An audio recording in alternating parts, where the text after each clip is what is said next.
My wife turned pale when I showed up unexpectedly at the company party and saw her kissing another man. She tried to say that it was in the heat of the moment and that she was sorry, but I didn't believe a word of it. While she was stumbling over her own explanations, I already knew what I needed to do. The moment our eyes met, something snapped inside me. It wasn't just the bond of trust or the affection of years. It was the ground beneath my feet. Everything I believed to be solid, the love, the loyalty, the future we built together, fell apart in seconds, like glass shattering on the asphalt. And there, in the middle of the lights, the fake laughter and the muffled sound of a DJ who seemed to mock my naivety, I realized that it was time to end a cycle, but not anyway. Not with a common end. What she did to me deserved something worthy. A divorce, yes. But a surgical divorce, meticulously prepared to leave marks. A divorce she would never forget. She tried to stop me as I left the party, holding my arm with shaking hands, saying it didn't mean anything, that she was confused, that the drink had gone up, that kiss was a mistake. But the tremor in his voice wasn't guilt. It was fear. She knew she had crossed a line of no return. And worse, he knew what I was capable of when betrayed. And that's exactly what fueled me. I didn't scream. I didn't cry. I just looked at her as if she were already a stranger, as if she were just another person among so many who pass through our lives and leave scars. And I went home alone that night, listening only to the sound of my own heart trying to understand how I could be so blind. But I didn't mourn for long. While she tried to clean up the mess with empty apologies and tearful phone calls, I started writing my plan. Because, for me, revenge wasn't just a reaction. It was justice. The ironic thing is that while she was apologizing, I already knew the truth. That kiss at the party wasn't a slip-up. It wasn't the first. It was part of something much bigger, something she hid with a coldness that made me feel nauseous just remembering it. And it was easy to find out more. All it took was accessing the backup on our home computer, a peek at the deleted history on her cell phone, and the puzzle began to come together. They had been seeing each other for months. And it wasn't in anonymous motels. It was in our world. In places I frequented, with people who smiled at me while covering up her lies. The lover was someone close. Someone who knew who I was, who knew our history, who shook my hand more than once with the same hand that later caressed my wife. The betrayal was double, triple, suffocating. In one of the videos she thought no one would ever see, I heard her whispering something in his ear. She said she no longer knew who she was with me, that she felt alive with him, that it wasn't about love, it was about desire. He said that our marriage had become a cemetery of unfulfilled promises. Funny, she never said that looking into my eyes. She never gave me the chance to fight for her. He preferred to bury our story under strange sheets and poorly told excuses. And that's when I decided not just to get divorced, but to make this end a rebirth. Not mine. Hers. She would be reborn into a new life. A life where every step would be a reminder of what you lost. Where everything she took for granted would be taken away with the same coldness with which she betrayed me. And the cruelest thing is that she didn't notice anything. He continued sending messages as if there was still something to save. As if a request for forgiveness could erase the bitter taste of contempt. I didn't respond. I was silent. And that silence screamed in her ears more than any curse.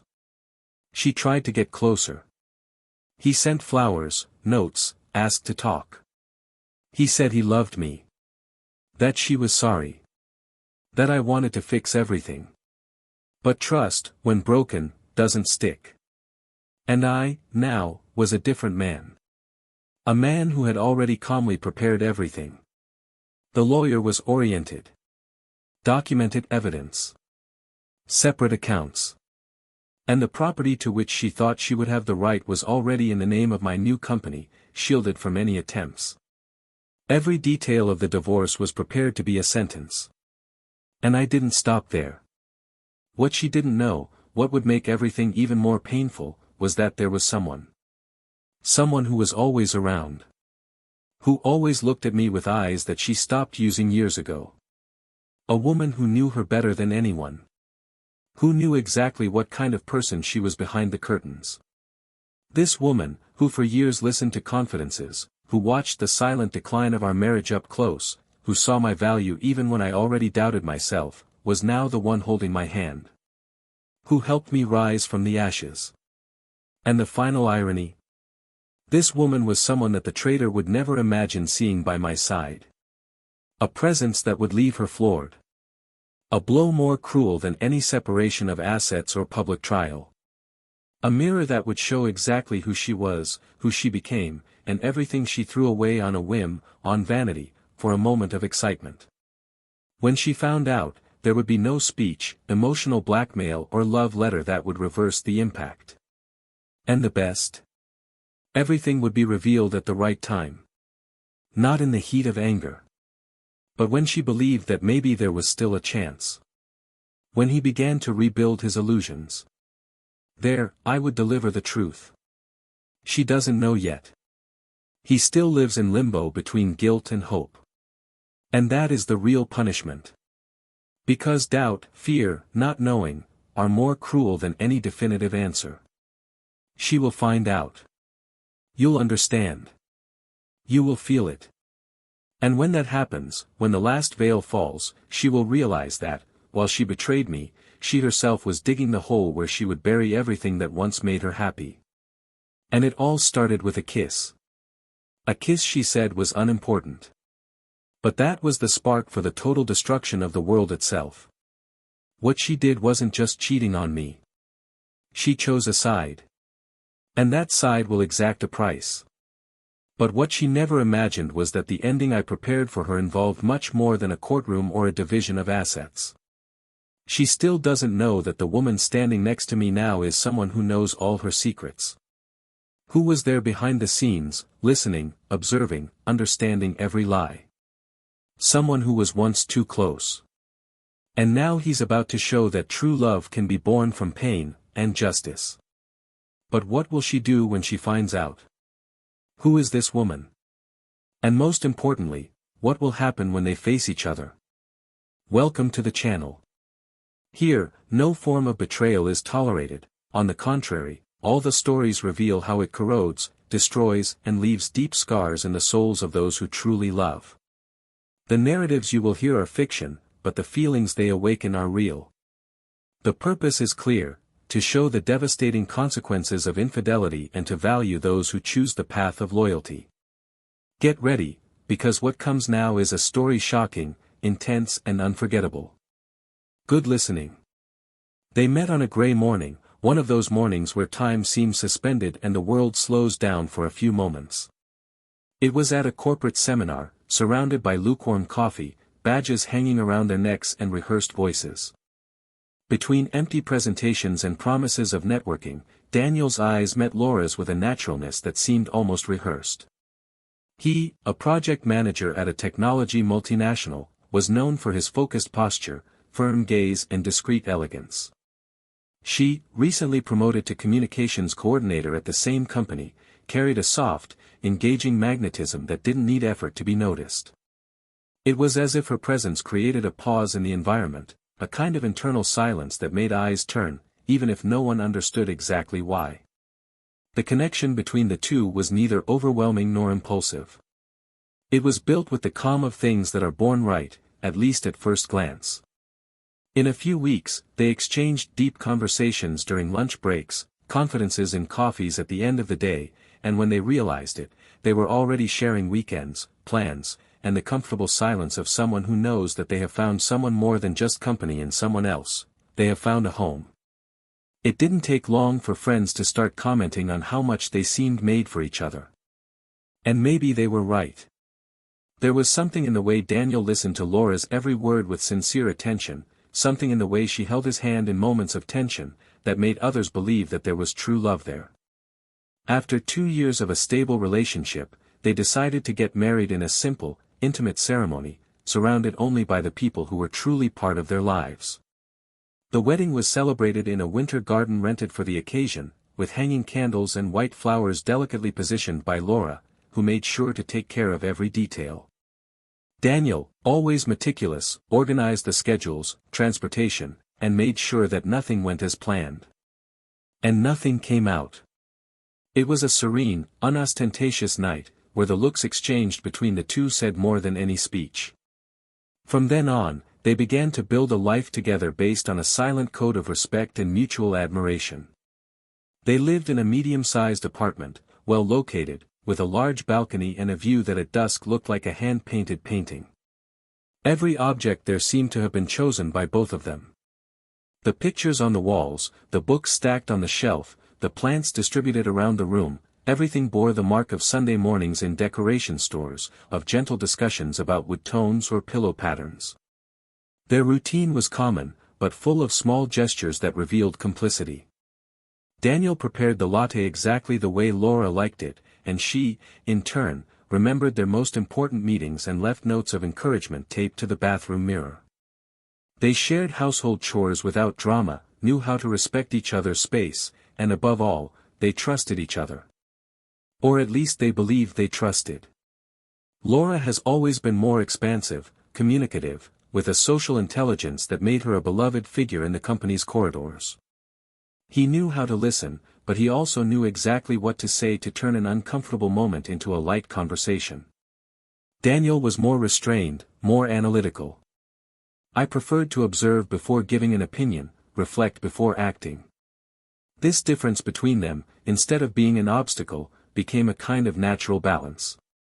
He calmed her, she pushed him. Together, they seemed to have found a point of harmony. And perhaps that's why, over the years, they have built an admirable reputation among colleagues and friends, the ideal couple. Those who seem to have everything figured out.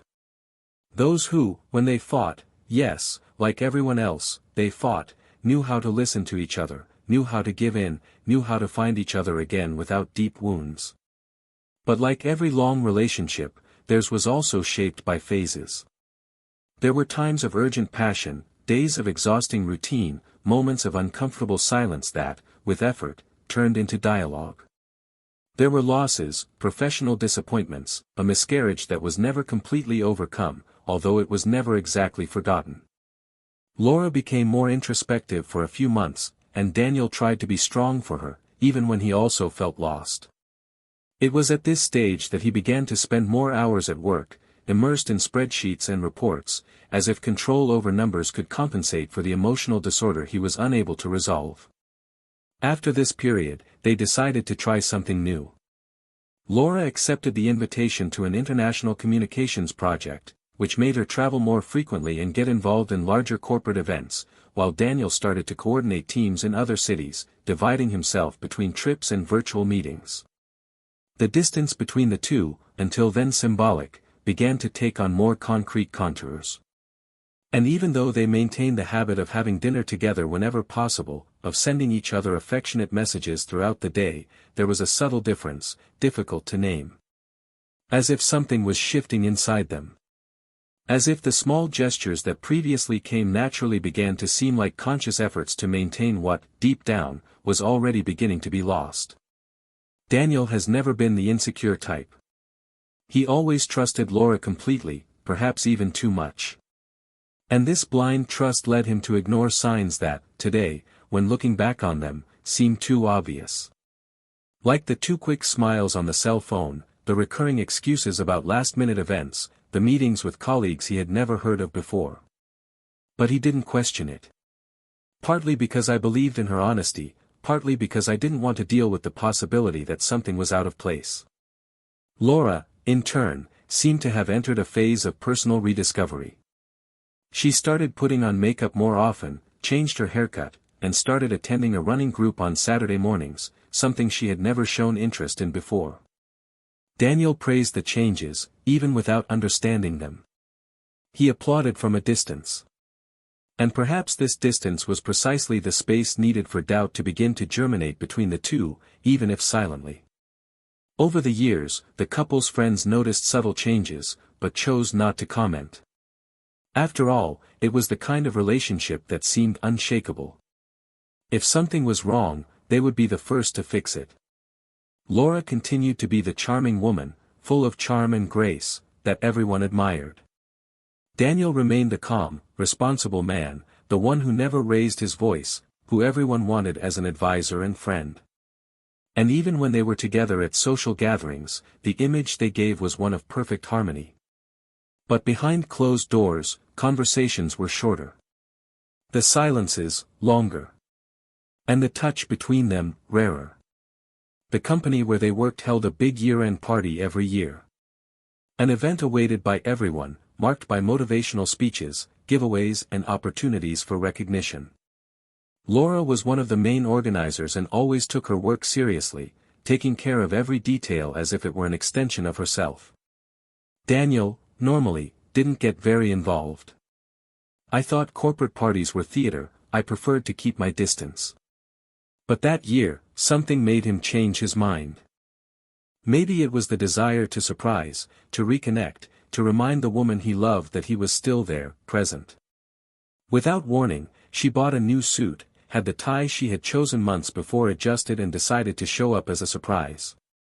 I had no idea that this gesture, born of longing, would become the breaking point of everything I believed to be real. I still didn't know what I would find that night. He still carried hope. He was still the man who believed in love, even if it was already crumbling beneath his feet. In the week leading up to the company party, Daniel felt something different in the air. Laura seemed even more involved with the preparations than usual, immersed in meetings, messages on her cell phone, phone calls at unusual times and endless lists that she swore she needed to review until the early hours. He watched, silently, with a mixture of admiration and concern. He admired her professionalism, but he couldn't help the subtle discomfort that was growing inside him, and discomfort that he couldn't name, but which was accompanied by an uncomfortable feeling of being excluded from something important. When he tried to talk about the party, she efficiently deflected the topic, giving him a hasty smile and telling him that he didn't need to worry about anything, that everything was under control. And indeed it was. Under her control. He, for the first time in a long time, felt like just a spectator of the life the two of them had built together. The day before the event, she left work early saying she needed to check out the celebration location in person. She didn't want company. She said she felt overwhelmed and needed time alone. Daniel accepted without question, but spent most of the night awake, tossing and turning in bed, listening to the clock ticking as if every second was scratching his skin. When she returned, it was already past midnight. He carried the smell of perfume mixed with alcohol and a performance joy that didn't match the tiredness he said he felt. He was waiting for her in the living room, with a glass of water in his hands and the question stuck in his throat. She just kissed him on the forehead, as if he were a sick old man, and went up to her room. Daniel stayed there for long minutes, staring at the closed door, feeling that something inside him was beginning to break without a sound. The morning of the party, she looked radiant.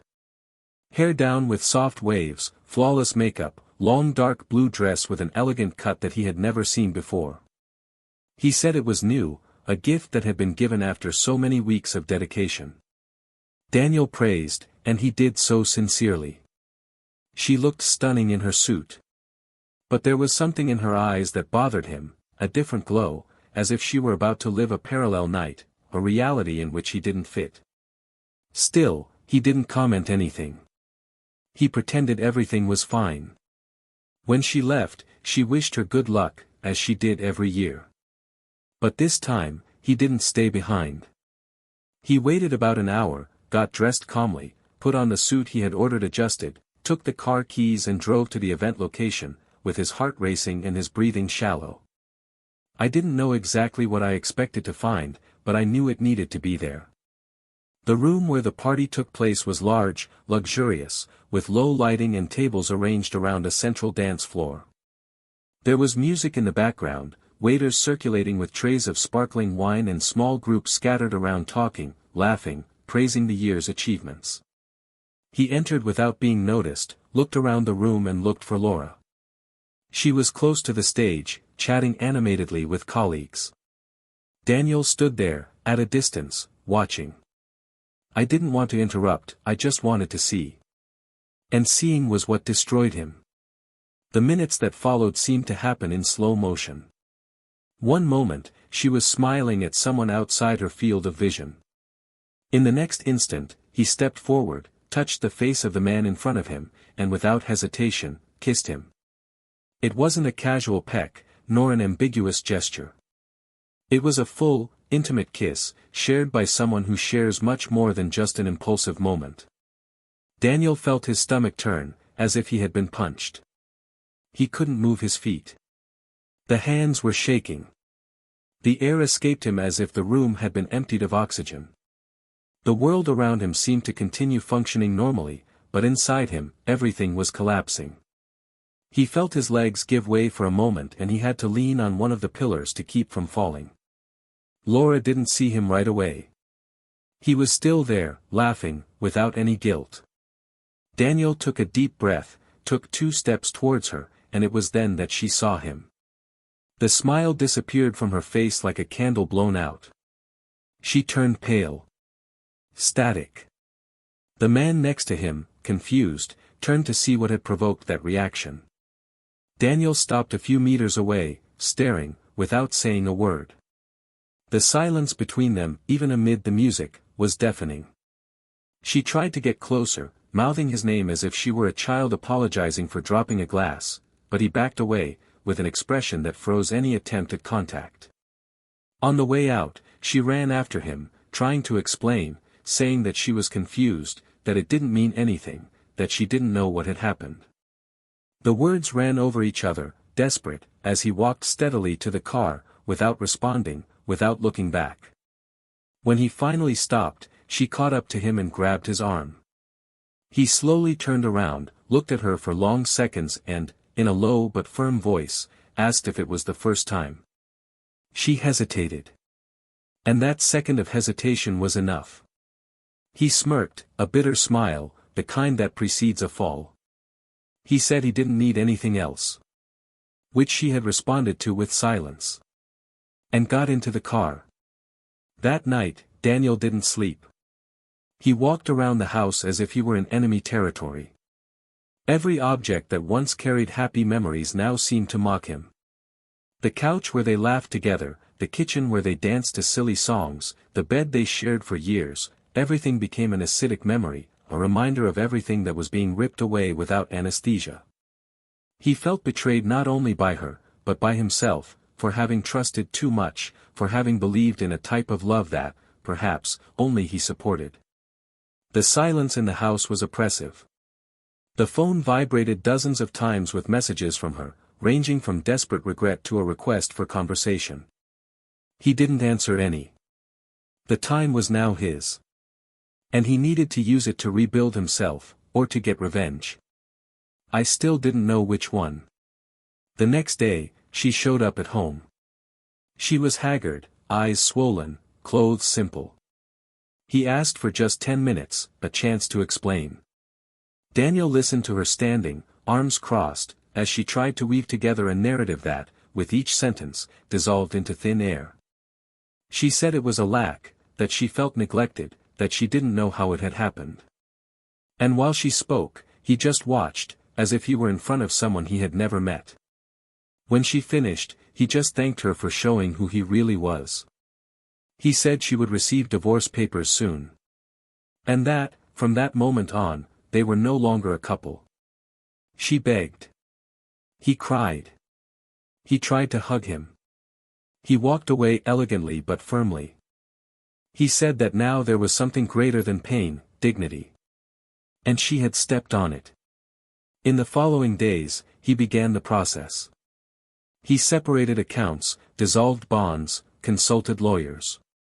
He maintained control, even when he felt like screaming. The betrayal had been the breaking point, but it would not be the end. There was more.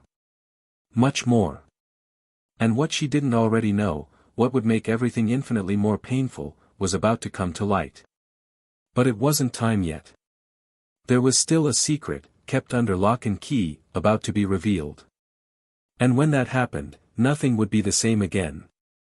Daniel's life began to be divided into before and after. The weeks following the breakup were handled with surgical precision. Every step, every movement was part of a larger plan, drawn up in silence. He didn't seek scandals, he didn't need anyone's validation.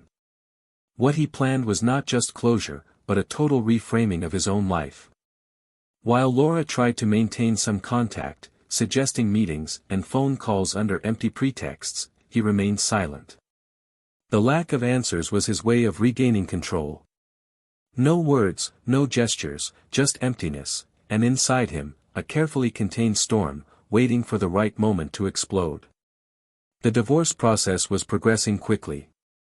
He had gathered all the evidence, talked to discreet and trustworthy lawyers, separated documents, reviewed contracts, frozen joint accounts. She seemed to realize that something beyond a simple breakup was coming, but she had no access to any information. He tried to obtain details from mutual acquaintances, all of whom were instructed by Daniel not to comment on anything. The exclusion was gradual and effective. And deep down, maybe she knew that what was coming wasn't just the end of a marriage, it was the end of an illusion. It was on a Friday afternoon that she showed up at the old apartment they had shared for years. He dressed simply, like someone trying to convey humility, but there was something forced in his expression, as if he were rehearsing repentance. Daniel opened the door without hesitation and let her in. She looked around the room as if trying to recover some kind of effective memory, but everything there had changed. The objects, the paintings, the arrangement of furniture, everything had already been rearranged. That space no longer belonged to her. They sat on opposite sides of the sofa. The silence between them was heavy, but Daniel maintained a calm posture. She started talking. She said that she had reflected a lot, that she was willing to try to rebuild. He said that he had understood the gravity of his mistakes and that he should never have looked outside for what, deep down, still existed between them. He used words carefully, as if each one were a bridge trying to reconnect two worlds that no longer touched. Daniel listened to her with an indecipherable expression. He waited for her to finish, for her to empty her repertoire of excuses and empty hopes, and only then did she lean forward, resting her elbows on her knees and looking into her eyes with a coldness that made her subtly retreat. He said there was something she needed to know. Something that would change everything. Laura frowned, confused, trying to interpret what he meant. And then he got up, walked to the sideboard, took out a thick envelope and placed it on the coffee table. He said there were important documents there. That she should watch carefully. She opened it with shaking hands, taking out a set of papers, copies of emails, photos, records of conversations, signatures of business contracts. As he leafed through, his expression turned to disbelief, and then panic. Daniel explained, with the same cutting calm as someone describing a surgical process, that in recent months he had completely restructured his finances.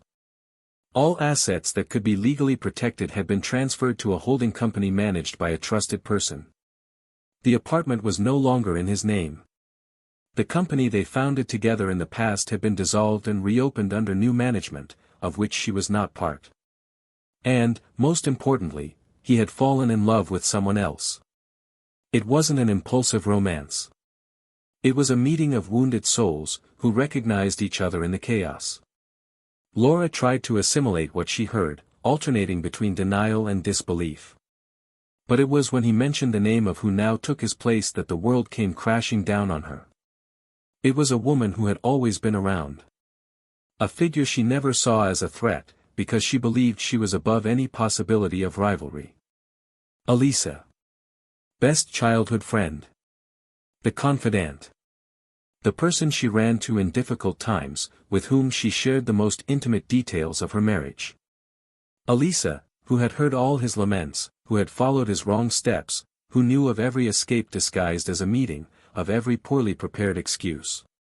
Elisa, who kept silent and welcomed Daniel in moments that Laura didn't want to see. Laura stood still. Her face lost color, her eyes filled with tears, but she didn't cry. Not yet. He asked if it was a joke, if he was just saying that to hurt her. But Daniel didn't smile.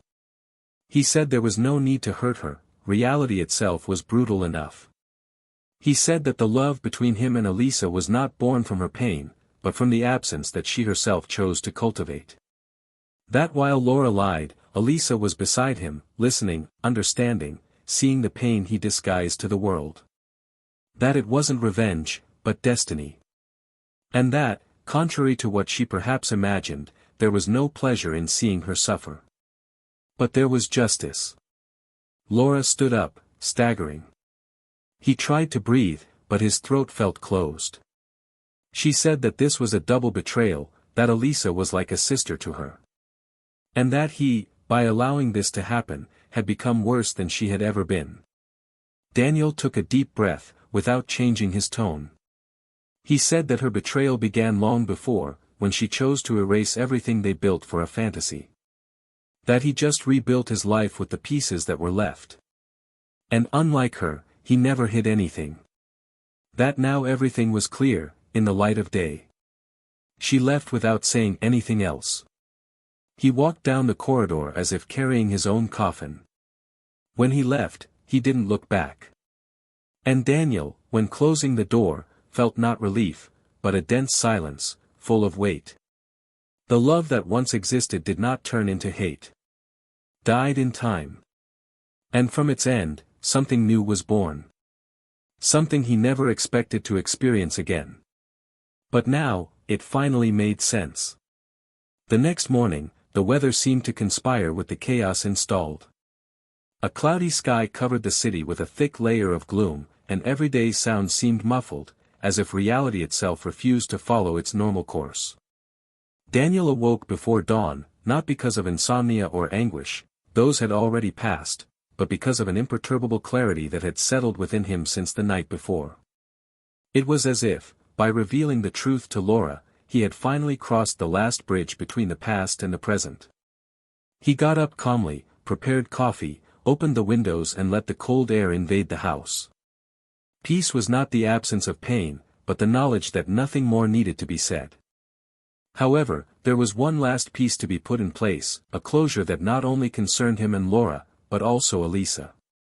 And that needed to happen outside of any family setting. He arranged a meeting with Elisa outside the city, at an inn surrounded by nature, far enough away for the corporate world and its dramas to be left behind. She arrived punctually, as she always did, with that serenity in her eyes that reminded him that there was love even after the devastation. The reunion was neither euphoric nor solemn. It was intimate. The eyes said what words no longer needed to reinforce. They sat under an ivy-covered arbor, the distant sound of water running in the background, and for long minutes, they just looked at each other. Daniel was the first to speak, but not to repeat what he had said to Laura. I now wanted to look at Elisa no longer as a refuge, but as the center of a new story. He said that Laura had left the apartment in silence, that there were no screams or tears. Just a dense emptiness that he didn't know if it was grief or release. Elisa nodded slightly, saying nothing for a while, until she leaned forward slightly and confessed that, the night before, Laura had called her. The voice on the other end of the line was unrecognizable, it carried a weight that Elisa never imagined hearing from that woman. There were no attacks or accusations, just a kind of emotional torpor, an incredulity that trailed through disjointed words. Laura said she felt betrayed in a way she never believed possible. That Elisa's silence over the years now sounded like silent complicity. That the fact that she had never been warned, never confronted, made her doubt her own sanity. Daniel listened to her without interrupting, his eyes fixed on an undefined point on the horizon. Elisa continued, saying that she did not respond to most of the accusations. Not because they were false, but because he knew that any explanation now would be an exercise in vanity. He said that he never wanted to take anything away from Laura, that he had never approached him with hidden intentions, but that, at some point, what he felt began to exist on its own, not as a consequence of Laura's absence, but as the full presence of something that simply happened. And that, at that moment, I didn't know if I was ready to occupy the space that Laura had left. Daniel turned to her, held her hand firmly and said he didn't need any promises or definitions. Who didn't want to replace one pain with another, nor create a love based on ruins. But there, in front of her, he felt whole. And that was new. Elisa smiled with her eyes, and in that smile there was more truth than any words of comfort. They got up together, walked through the trees, and for a moment the world seemed light, not because he had forgotten what had happened, but because now they could walk side by side, with a clear conscience. Meanwhile, in another part of the city, Laura stared at her reflection in a mirror that seemed to no longer recognize her. Daniel's words hammered in her mind, but what gnawed at her was Elisa's name. That woman had been part of his story since he was a teenager. They shared secrets, confidences, built bridges between loves and dislikes. And now, this same woman occupied the place where Laura believed she was irreplaceable. That was what hurt her the most. Not the end of the marriage, but the fact that she was replaced by someone who knew every detail of her life. He tried to write a message, then deleted it. Tried to call, then hung up. The words didn't come out. For the first time, he felt that there was no possible return. The following weekend, an unexpected invitation arrived in his inbox. It was from the company. A closing event for the annual project cycle. A symbolic way to reconnect teams after difficult months. Laura, hesitantly, thought about refusing. But something inside her said it needed to be there. She needed to face not just others, but herself. I needed to see with my own eyes what was left of the woman who was once admired, desired, envied. She arrived punctually, dressed with discreet elegance, and entered with the attitude of someone who still knew the value of her own name. It didn't take long for the eyes to turn. Some out of compassion, others out of judgment. But what stopped her was seeing them walking in together. Daniel and Elisa. Hand in hand, calm, smiling with that complicity that doesn't happen overnight. It was natural, effortless, as if they had existed for each other for a long time. Laura stood her ground, her eyes fixed, as if she was unaffected. But inside, something broke into silent fragments. They passed her with a slight nod of the head. Civility. Nothing more. And that, perhaps, was the final blow. That night, alone in her apartment, she finally cried. Not the theatrical crying of those who regret it, but the suffocated cry of those who understand that they have lost something that will never return. He mentally reviewed every choice, every excuse, every moment he chose to be absent. I didn't seek forgiveness. I already knew he wouldn't come. But she needed to understand who she was, now that she was no longer a wife, a lover, or a friend. Just someone who failed, and who now lives with the echo of a story that could have been eternal. The days that followed Laura's reunion with the reality she helped shape were unlike anything she had ever experienced. It was no longer about pain or regret, but about a conscience that burned silently, like embers under the skin. The image of Daniel and Elisa together never left her mind, not because she still loved them, at least not in the way she once did, but because she never imagined they could exist outside of her. She always saw herself as the gravitational center of their lives, as the one who brought the two worlds together and kept the narratives aligned. Now, she watched from the outside, as a spectator of what had once been her own story. And what disturbed her most was the way life seemed to go on for both of them fluidly, as if her absence wasn't even a shadow. There was dignity in the way they looked at each other, and that dignity was, paradoxically, what hurt her most. The nights grew long. The silence of the apartment weighed more than any solitude. Laura spent hours going through old boxes, photographs, letters, memories of a life she could no longer touch. He tried to find some clue between the lines of the old notes and plans, some previous mistake that could have been avoided, some exact point where everything started to fall apart. But the truth always came like a slap. The mistakes didn't start with Daniel, nor with Elisa. They started with her, in the small daily decisions, in the way she stopped looking inside her own home, how she allowed herself to look outside for what she didn't have the courage to rebuild inside. It wasn't about moralistic guilt, but about a lucidity that now made her see her own gaps, the same ones she always attributed to others. Meanwhile, Daniel was experiencing the beginning of something new with his feet on the ground. There was no euphoria, nor idealizations.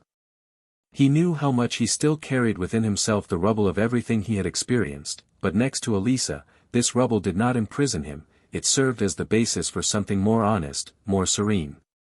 Their relationship grew in depth, without rushing, respecting the time each one needed. Elisa was attentive, but not suffocating. He had the rare ability to hear even silences and perceive pauses as part of speech.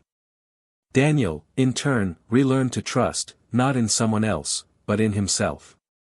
Little by little, I felt that it was possible to rebuild not just a relationship, but a vision of the future, an identity that had been destroyed by years of veiled abandonment.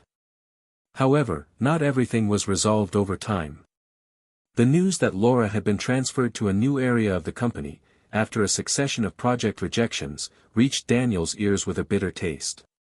He didn't look for her, he didn't mention it to anyone, but he felt the impact. There was still an invisible bond between them, not one of love, but of history. Knowing that she now held a smaller, more isolated position made him think about the kind of person he would become if he chose the path of total revenge. He had been firm, surgical, but never cruel. And at this point, he now faced a dilemma that haunted him in the silent dawns: to what extent is it fair to watch, impassively, the fall of someone who, despite everything, was once an essential part of his existence? Elisa noticed this uneasiness. One cold night, while they were having dinner in their new apartment, she looked at him for long seconds before saying that she loved him for exactly that reason. Because he was not a bitter man, he did not feed on other people's pain, even when he had every reason to do so. She said she knew he still thought of Laura, not with desire or longing, but with compassion. And that didn't weaken her, on the contrary, it made her love him more deeply. Daniel didn't respond right away. He got up, walked to the window and stood there, staring at the movement of the city lights, until he replied that he didn't know if he was ready to forgive, but he also didn't know if he wanted to continue carrying a resentment that, deep down, was no longer useful. The following week, he met Laura by chance. She walked alone down a corridor in the company building, with a serene but haggard expression. When he saw him, he hesitated, but didn't turn away. He approached with slow steps and said he only needed 2 minutes. He nodded with an almost imperceptible gesture. She didn't apologize. He didn't beg. Just said thank you. She said that in the last few months she had learned more about herself than in all the previous years. That losing wasn't just about being left behind, but being forced to look inward without distractions. That, for the first time, she was willing to truly rebuild herself. And I hoped, one day, to be able to look back with less pain and more gratitude. Daniel listened silently, without judging. And in that instant, something between them dissolved, not the love, because that no longer existed, but the weight of what had been broken. After that meeting, something changed. Laura started to make small changes. He went back to school, started a positive psychology course, and started attending an emotional support group, not as a victim, but as someone who wanted to better understand his choices. He began writing a diary, not with the aim of justifying the past, but of organizing the present. He didn't become a new person overnight, but he started to live more consciously. Sometimes I thought about Elisa, and how it would be possible to live with that new reality. Other times, I felt angry. But most days, I just felt longing for who I was and hope for who I could be. Daniel, in turn, received an offer to work in another country. Elisa, with her own growing projects, did not hesitate to say that she would support him in any decision. It wasn't about giving up everything for him, but finding a way to build together, even in new territories. Both knew that there were still ways to go, but now they walked side by side, without secrets, without omissions, with the truth exposed between them as a basis, not as a threat. Time has not erased the mistakes. It didn't soften the scars. But he turned every pain into raw material for something bigger. And now, faced with new horizons, each character in that story found themselves faced with the chance to choose, not what would be forgotten, but what would be built from what was left. The international proposal that Daniel had received turned into more than a professional opportunity, it became the symbol of a real, tangible new beginning. It wasn't an escape, much less retaliation for the past. It was the natural consequence of someone who had experienced the collapse of everything they believed to be definitive, and still had the courage to look ahead. The invitation involved a project in Lisbon, focusing on strategic innovation, something that matched the moment of reinvention he was experiencing. When he shared the idea with Elisa, he didn't do it with expectations or demands, but with the serenity of someone who wanted to build together, respecting both of their time. Elisa listened to him attentively, without interrupting him. When he finished, she just said that she didn't need to think too much. If there was something between them that was worth it, then this crossing would be part of the journey. They were willing to face the distance, the changes, the new language, the time difference, because what they were building was not based on comfort, but on daily choice. The preparation process was quick but intense. Daniel had to say goodbye to the company with the firmness of someone completing a cycle, but without regrets. His name went out the doors with respect, like someone who faced storms without getting lost. During the last days before the trip, she organized documents, packed books, donated objects that would no longer carry meaning in her new home. And among all this, on a gray Sunday, he received an unexpected message from Laura. She had found, among old papers, a handwritten note from him, some time ago. It just said, "Never forget who we are when no one is watching."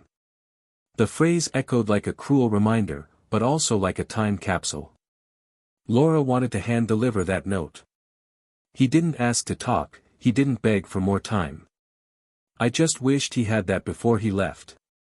They met in a discreet cafe, away from common eyes. The reunion was contained. There was a space between them delimited by everything that could no longer be said. Laura handed over the folded paper, already yellowed with age. He said he kept that note without knowing why, but now he understood. It was a portrait of a promise that, although broken, still deserved to be remembered. Daniel read it in silence and, when he looked at her, he saw a different woman. There was no pleading in his eyes, no pride. There was a tired but steady lucidity. They said few words. Laura commented that she would start a volunteer project with young women in vulnerable situations, something she always wanted to do but never had the courage to do. He said it might be too late for some things, but not for all. He nodded, wished her luck, and when she asked if she could hug him one last time, he didn't refuse. It was a hug with no return, no promise, no pain. Just recognition. Elisa followed everything with admirable maturity. She didn't feel threatened by these encounters, because she knew who she was and she knew the man who was at her side. Daniel involved her in decisions, in feelings, and never hid the complexities of the transition. Between them, there was a silent agreement, transparency above all else. The day before the trip, they had dinner in the new apartment, amid open suitcases and half-full wine. The conversation flowed lightly, but there was a farewell background. Elisa would accompany him a few months later, as soon as she completed an important professional cycle. It was not a goodbye, but a see you later, with plans drawn up and dates set. Still, the weight of the temporary separation was there, hovering between the cutlery and the long looks. She approached the window, watching the distant lights. He said that despite all the love he felt, there was also fear. Fear that the distance, the new routines, the time zone and the silences would create imperceptible cracks. Daniel walked up to her, placed his hands on her shoulders and replied that life did not promise stability, but that there was something stronger between them than geography. That what they had experienced over the last few months was deeper than any unbridled passion I had ever felt. And that, if they got that far after everything, they could go further. On the other side, Laura began to feel the fruits of change. Her volunteer work presented her with stories that crossed her with unexpected force. Young women, many of them abandoned by their families, or victims of abusive relationships, saw her as a safe listening point. She wasn't the elegant, sophisticated marketing professional they saw, she was the woman who spoke sincerely, without judgment, with eyes that, for the first time in a long time, knew how to listen without needing to be the center. In one of these sessions, a 19-year-old girl, pregnant with her second child, asked him if she had ever lost someone because of a mistake. Laura answered yes, and couldn't hold back her tears. It was the first time she cried in front of someone since the breakup. And in that crying there was no shame, but liberation. For the first time, I understood that loving someone also meant accepting that you could lose that love, not by destiny, but by choices. On the morning of Daniel's flight, the sky was clear. Elisa accompanied him to the airport, and during the journey they talked about trivialities, documents, temperatures, internet connections. But when they parked, silence filled the space. She held his hand tightly. He said that, if for some reason, something changed, he wanted him to know that living that time with him would have been worth it. Daniel hugged her tightly, then looked into her eyes and replied that he couldn't see the future without her. And that, as cliché as it was, sometimes two people meet at the most unlikely time, after all, and it still makes sense. She smiled with wet eyes and promised that they would soon be together again, in another time zone, another language, another time, but with the same love. Upon boarding, Daniel looked out the window as the plane taxied. I didn't think about Laura, or the betrayals, or the wreckage. I thought about Elisa. How life sometimes rewards those who survive a shipwreck with a new dry land. And as the plane took off, something inside him finally quieted. It wasn't the end of the story, but it was certainly the end of the pain. And the beginning of something that, for the first time in a long time, deserved to be called the future. The apartment in Lisbon was modest but cozy. It had large windows that let the late afternoon light flood the rooms and walls in neutral tones that conveyed tranquility. Daniel had opted for a more private space, away from the center, where he could feel time slow down, where he could rebuild his routine without the ghosts that once inhabited the rooms of his old life. The work flowed well, and the projects required dedication and intelligence from him, but none of this kept him from the constant reminder that the most important thing was no longer what he built on the outside, but what was now flourishing on the inside.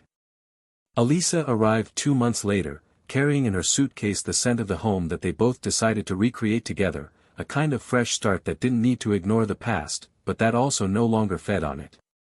She was a free woman, but not loose, whole, but not inflexible. With her, Daniel learned to value the shared silence, the coffees made in the middle of the workday, the looks of confirmation in moments of doubt. A year has passed. The distance between what they lived and what they are now has become clear, but it has not erased the marks. The pains were transmuted into strength. Daniel and Elisa decided to get married, but they had no party, no invitations, no speeches. They signed the papers at the consulate and celebrated alone, with cheap wine and a dinner prepared by 4 hands, at home. It was on that day, as they slowly danced to an old playlist, that Daniel allowed himself to cry. Not because of the losses, but because of the lightness that I finally felt in my chest. For the first time, he loved without fear, without the constant vigilance of a painful memory, without the fear that the ground would crumble beneath his feet. And it was there, in that room lit by a single lamp, that he was sure it was possible to be happy again, even after seeing everything fall apart. On the other side of the ocean, Laura's life followed a slower, but no less transformative, course. She continued with the social project, but now she also gave lectures at universities, talking about ethics, choices, and the emotional consequences of the acts we neglect. He never presented himself as a victim, nor as an example.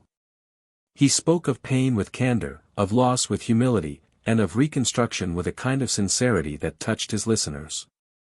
She was seen with respect by those who knew her in that new moment, but she also carried in her eyes a trace of longing for what she was unable to preserve. He no longer tried to get closer to Daniel, nor to Elisa. I knew that any gesture in that direction would sound like an invasion. She kept her married name for a while, perhaps out of unconscious attachment, perhaps out of fear of seeing the new signature as a definitive symbol of rupture. But one day, in front of a hospital file, when signing as Laura Martins, he understood that a new identity was beginning, in a suit. And when he left that office, he breathed like someone learning to accept that love can be eternal, even when it dies.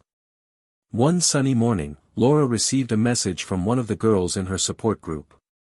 The young woman had just been admitted to a public college and was grateful to have found in her a mirror where she could see that even women who make mistakes can start over. The message made her smile alone, sitting on a park bench.